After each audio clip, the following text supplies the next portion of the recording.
Guys, संघर्ष 3 launch हो चुका है। अरे नहीं नहीं, कोई मूवी नहीं है, क्राइंग बीस्ट की वेब सीरीज़ है। और उस वेब सीरीज़ के लॉन्च होते ही इतने सारे राजों से पर्दाफाश हुआ है। सो आज उसी के बारे में मैं आपको पोल खोलू चीज़ें बताऊंगी।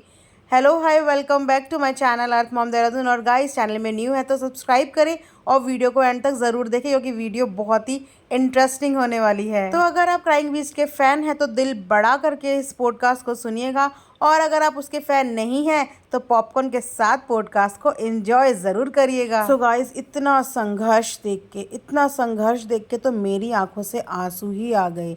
नहीं नहीं, आप लोग सोच रहे हो मैं मजाक कर रही हूँ। नो नो, मैं मजाक बिल्कुल नहीं कर रही हूँ। लेकिन संघर्ष था किसका? वो संघर्ष था इनकी प्यारी प्यारी बीवी का, मीतू मैडम का। और था इनके साथ की उस बैक टीम का, जो बेचारे इतनी धूप में इनके साथ काम करने में लगे हुए थे, इनके साथ कैंपेन वेब सीरीज़ बनाने में लगे हुए थे।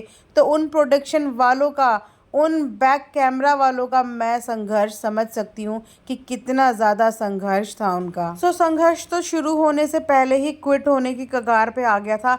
देन सडनली क्राइंग बीस्ट को याद आया कि अरे, ये मैं क्या बोल रहा हूँ। अगर मैंने क्विट कर दिया तो मेरे मीटअप्स का क्या होगा, जो मेरा वहाँ पे कॉन्ट्रैक्ट हो रखा है उसका क्या होगा।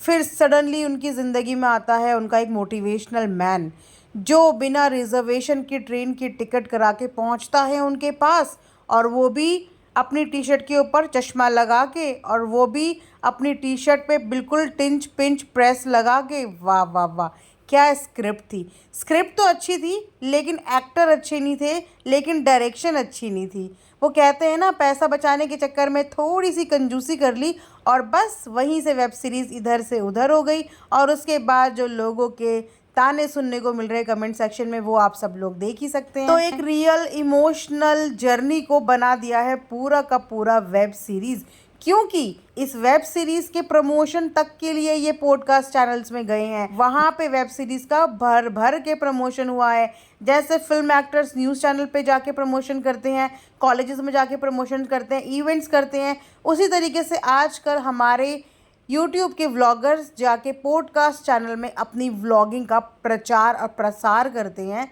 और उसके बाद कहते हैं कि ये तो मेरा कैंपेन था, ये तो मेरा डिवोशन था। अगर आप इनकी पास वीडियोस उठा के देख लेंगे तो आपने कभी इनके मुंह से धोनी सर का नाम तक नहीं सुना होगा। बस ये पिछले 1-1.5 साल से इनके दिमाग में आए एक कीड़ा, और इन्होंने सोचा कि चलो कंटेंट में कुछ चेंज लाया जाए, क्योंकि इनको कंटेंट चेंज करने के लिए बहुत ज़्यादा कमेंट्स आ रहे थे कि कंटेंट बहुत ही ज़्यादा बोरिंग हो चुका है, रिपीटेटिव हो चुका है। तो इनके दिमाग में अचानक से चढ़ा क्रिकेट का भूत, और उसके बाद ये बन गए धोनी सर के फ़ैन। फ़ैन तो बचपन से ही कोई किसी का होता है, चलो कॉलेज से होता है, चलो जॉब के बाद होता है, लेकिन आप फ़ैन बने अपने गिरते हुए व्यूज़ के बाद। Wow, what a mind. चलो वहाँ तक भी ठीक था, लेकिन ये क्विट क्विट वाला ड्रामा लगाने की क्या ज़रूरत थी? जब आपके मीटअप्स ऑलरेडी लाइंड अप थे तो फिर ये क्विट वाला नाटक करने की क्या ज़रूरत थी? सिचुएशन आपस में बिल्कुल भी लिंक्ड अप नहीं हुई। कोई भी समझदार बंदा अगर इसे देखेगा तो वो आराम से समझ जाएगा कि यहाँ पे सिर्फ और सिर्फ ड्रामा हो रहा है। उसके बाद मैंने इनके कमेंट सेक्शन में देखा कि बहुत सारे लोग कैरी को भी अनाप शनाप बोल रहे थे कि कैरी को शर्म आनी चाहिए, ये आना चाहिए, वो आना चाहिए। अरे मेरी भोली भोली प्यारी प्यारी ऑडियंस, कैरी को शर्म क्यों आनी चाहिए? क्योंकि कैरी ने विद परमिशन ही एक पैरोडी बनाई थी। आपको क्या लगता है कि क्यों उस पैरोडी के बाद ही इन्होंने अपना टीज़र लॉन्च किया, उससे पहले क्यों नहीं किया? वो कहते हैं ना कि कोई भी मूवी लॉन्च होने से पहले उस मूवी का टीज़र रिलीज़ होता है, और टीज़र रिलीज़ करने के पहले मूवी को कंट्रोवर्सी में लाया जाता है, ताकि कुछ नाम तो हो, और रिलीज़ होते होते कंट्रोवर्सी छूमंतर हो जाती है। तो वही एक पूरा फ्रेम बिठाया गया, जिसमें एक वेल डिस्कशन और वेल प्लानिंग के साथ कैरी ने कब क्या बोलना है ये दिखाया गया, ताकि एक इमोशनल कार्ड प्ले किया जाए और इनको मौका मिल जाए अपना वापस से देश के धोनी को लॉन्च करने का, और वापस से अपने पुराने कंटेंट पे काम करने का।